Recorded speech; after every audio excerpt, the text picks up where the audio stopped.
Seems to me this spinning arrow is pointing you down your path. But Grandmother Willow, what is my path? If Pocahontas is your favorite Disney princess, that's great. Like, I'm not here to try to tell you, like, you can't have had good childhood associations with this movie or that you're trash for liking it. She represents a smart and empowered woman with agency and control of her own life story and how she's, you know, seen. Unfortunately, that was not the case for the real-life historical figure, and there's a lot of reasons why this depiction is harmful and a little bit propaganda-y. What is my path? How am I ever going to find it?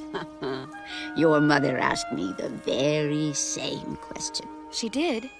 What did you tell her? I feel really called just to remind you that you can always speak to God or the cosmos or your angels. You can always call upon the beings of light for assistance. We have a representative in Congress who they say was here a long time ago.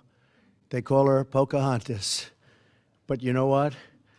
I like you because you are special. Even if you don't want to put a name to it, just speaking to the trees or to the sky and asking for help, asking for clarity and assistance. All around you are spirits, child. They live in the earth, the water, the sky. If you listen, they will guide you. When you open up the space to receive help or even talk to a tree about your problems, opening yourself up to hope and for a different outcome or to view the situation differently, and that is really powerful. I hear the wind. Yes. What is it telling you? These illusions that I tell myself, and like I said, when I meditate, all these things seem to just fade away. I just seem to transcend them. I'm just like, this oneness. I am a high vibrational being. You are a high vibrational being. I'm so connected to the trees and this earth. We are all made of universal matter. Warren, she seems to have made it her job. Who, Pocahontas? Pocahontas, well, no, look, she is. It's very offensive. You tell me. Oh, really? Oh, I'm sorry about that. The oneness, I feel the connection, the love, and the love pretty much makes all the fear fade away. But then when I'm not in that meditation state that has been pretty addicting, I begin to take on other energy, and I wanted to just kind of write down some of the things that I feel. The President of the United States cannot even make it through a ceremony honoring these heroes without having to throw out a racial slur. I am unworthy to receive the beautiful beings in my presence. I am only pretty when I'm skinny. Another thought that I have that comes up a lot is that I will fall madly in love with someone and it'll be great and I will have children with them and then they won't want me because I will be bigger, I'll have stretch marks, I'll have more cellulite, I will have saggy boobs. I have this fear that someone won't fully accept me and that they'll leave me after I have their children. Listen to me. My men are planning to attack your people. You've got to warn them. What am I doing? I shouldn't be seeing him again. I mean, I want to see him again, but still, something inside is telling me it's the right thing. Perhaps it's your dream. My dream? Do you think he's the one the spinning arrow was pointing to? This is a really big fear, and a lot of my fears and a lot of these things that come up are surrounding my fear of the masculine. My greatest fear is that someone would watch this video and recognize ways that they have contributed to racist systems and hear, I am a racist and bad person, instead of here are the things that I can change so that I'm perceived as the person I actually am, who is a kind and good person. I am below men, I am not as smart, I am less worthy to speak and share my voice. I am not enough. My sexual desires are shameful. I resent my resentment. I really get angry at the fact that I'm angry at men. I really get angry at the fact that this conditioning keeps coming up because I get so frustrated at the fact that I have trouble speaking in front of men, and it just makes me angry. It makes me angry at every man who did me wrong. Remember your dream. I was wrong, Grandmother Willow. I followed the wrong path. I feel so lost. As innocuous as you may think this film is, let me remind you, the original story was written by John Smith and was basically a porno inspired by an 11-year-old. So, like a gross, creepy old man wrote a pornographic book about a child to get a quick buck because he couldn't get money any other way because he was kind of just useless and bad at everything. And Disney looked at that and was like, yep, this child victim, that's our next princess. But now comes the part where I'm going to rewrite all these things with positive thoughts. I am equal to men in every way. And equal. I'm not greater than, I am equal, and they're equal to me. No one is better than anyone else. We all have masculine and feminine energy flowing through us. I am equal to men in every way. Yeah, that actually feels really good to say. I am equal to men in every way. And the lie is starting to fade away already. I am so worthy to receive the love and appreciation people wish to share with me. I am so worthy to breathe in the beautiful people in my life. I am beautiful in every state of my body. I am equal to men in every way. I will find a life partner who loves and sees me as more than just a body. I will find a life partner who is endlessly fascinated with my spirit as I am theirs. My voice and opinions are equally valid to those of a man. I accept whatever happens in the present moment. I am enough. I accept my sexual desires and deserve to feel pleasure. I accept my fears. I accept my anger. I accept my happiness. I accept everything that I feel. That's some powerful shit, man.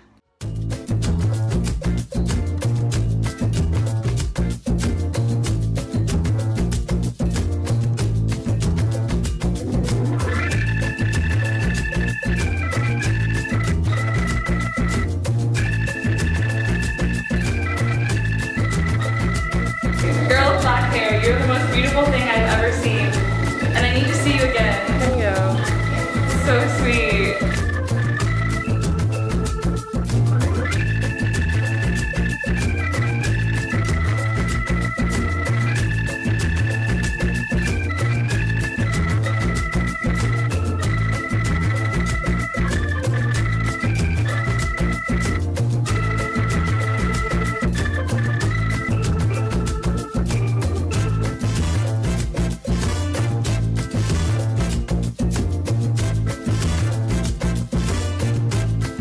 Estamos aquí por la represión que hay con el pueblo, que nos tienen matándonos de hambre, donde toda La Habana entera se está derrumbando y estamos sin casa. La seguridad del Estado me cayó a golpe a mí y a mi hija, una niña menor de edad.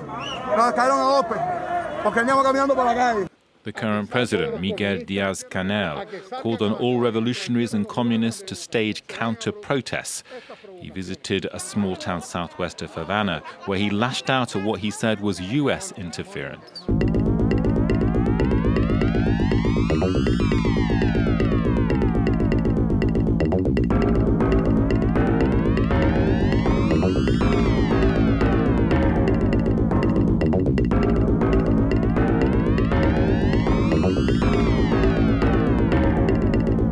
Now there is this question, what is children's entertainment and why did Disney think that the story of Pocahontas should be made into a children's film? Some people say that it's because Pocahontas represented a strong, intelligent, and independent woman. And in a sense, this is kind of the case.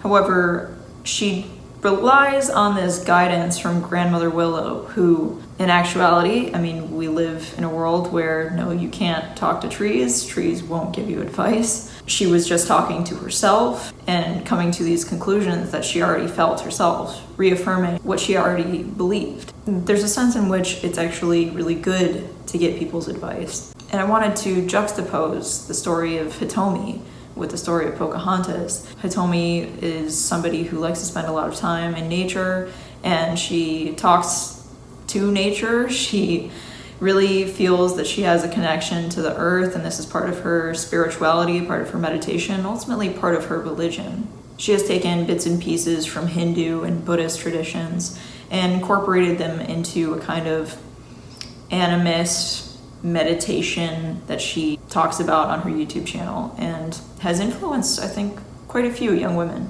I don't know in her life if she has people who are really honest with her about some of the things that are not true. Hitomi talks a lot about the trauma that she has experienced in the past due to her experiences with men. In order to heal, in order to cope with some of these traumatic experiences that she had in the past with men, she talks about how she meditates and how this meditation practice has been so useful for her, how she's had this spiritual journey.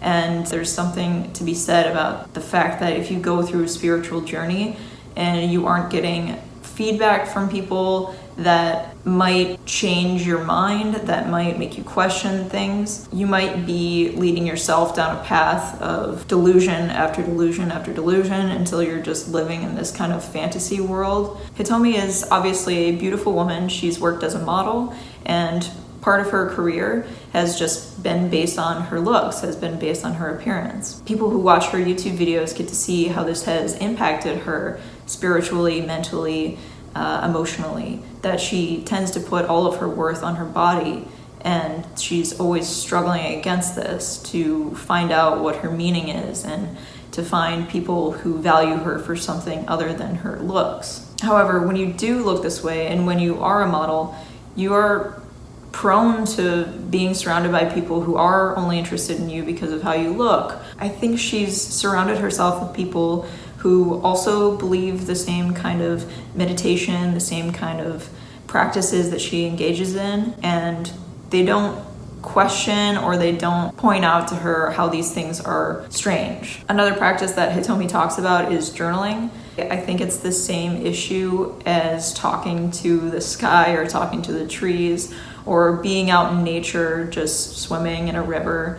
You're not getting input from somebody, you're not getting constructive criticism, you're not getting any feedback that would allow you to make progress and connect with reality. She talks about this in her video, that she doesn't feel that she can talk around men. She feels that she's intellectually inferior to men. In her rewriting of that in her journal, she says, I'm equal to men in every way. And equal. I'm not greater than, I'm equal. I am equal to men in every way. Yeah, that actually feels really good to say. I am equal to men in every way. I think if Hitomi herself saw the same exact characteristics, the same exact behavior in a man, she would find it really off-putting and strange. Hitomi discusses openly a lot of issues surrounding sexuality and shame and overcoming that and embracing pleasure through sexuality. She talks about womb healing, and I really think if she heard any man talking about testicle healing, that she would be a little bit weirded out. A lot of the things that she does, I wonder if she ever just thinks, what if a man was doing this? And how she was discussing how she has to overcome this resentment towards men. I wonder how she would feel if she heard a man saying exactly this kind of thing about his feelings toward women. If a man uploaded a YouTube video talking about how he resents women and how he's going through this spiritual process of talking to trees in order to recover from this and to unlearn this kind of resentment toward women, how would she feel toward that man? I think the assumption is that men should just love and adore women. It's not really okay, and it's seen as rather loathsome to see a man talk about how he resents women. It's immediately labeled as misogynist, but there isn't the same kind of criticism directed towards women when they say, I hate men, men are trash. You know, this is common. This is very, very common in American culture, at least. The same kind of things that Hitomi talks openly about in her videos, such as suicidal ideation, self-harming, taking drugs, drinking, past sexual experiences that she's unhappy with, traumatic sexual experiences. I give her credit for coming out and really discussing these matters openly and sharing it with the whole world. That's part of her popularity. But if a man talked about these same issues, there really would not be as much sympathy. And in this way, I really don't think what Hitomi says is true, that she believes that men and women are equal. Because if she saw a man doing exactly what she does, I think this would make her really uncomfortable. Whereas she's doing these provocative things on camera that she, I don't think, consumes that kind of content from men. Hitomi said that she makes videos that she wishes she could have seen when she was younger. And she definitely focuses a lot on sexuality, on not feeling ashamed of having sexual urges, and to feel that you are worthy of pleasure. There is definitely pushback against this just from puritanical type of people who say, like, you know, I can't believe you're discussing these things on the internet. And that's not my perspective. I actually think that this is a good thing about the internet, that people can talk about their sexual experiences. But instead, what bothers me is that this is her whole identity. And I think this is part of why she has struggled so much with feeling miserable and feeling worthless and feeling like she's inferior to men, because men care just as much about sex. It's just most men would find it rather embarrassing and undignified to make it their entire identity. She talks about how everybody has femininity and everybody has masculinity, but I really think she's just uncomfortable with the masculine element of somebody asking her, hey, don't you know anything about anything? It's a lot gentler often when you are just by yourself and you're surrounding yourself with nature and you're just writing in your journal. You don't have somebody who's judging you except for yourself. And men also have this problem, you know? She talks about some of the things that she reads, and I think she gets into this pattern where she's reading things that are only telling her what she wants to hear. If you read something, you might not even read what the author is intending. You'll just read what you want to get from the book that you're reading. Although she does talk a lot about her real life, I don't get any sense of what her political beliefs are, what she feels about the country that she was born into. Is she proud to be an American? Does she want to live in America? She grew up in New York City, which is a famous place. Many, many people want to move to New York City. I don't really think I've heard her perspective on anything about the politics of New York City, and this could relate to some of the issues that she's discussed on her channel, but it really is only about her spiritual journey. And for a lot of people, they just see it as fluff, because it is fluff, it is shallow. These matters of political reality, there's matters that she's not addressing at all. You know, I know she's still young and she can still change, and maybe she will care more about political reality. Maybe she will care more about reading books of substance, but I think it's more likely that she'll continue down this path of meditation, this path of living in nature for as long as she can. She says she's making videos that she would have appreciated seeing when she was younger. And I guess I can say I feel the same way. When I was younger, I wish that somebody would have told me to take myself seriously.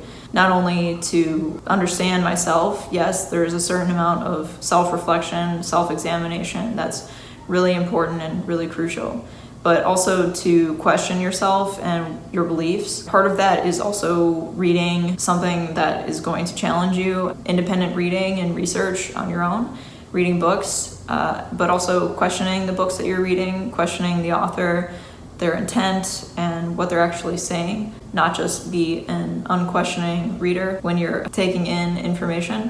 What I would have liked to hear when I was younger is watch out for wishful thinking.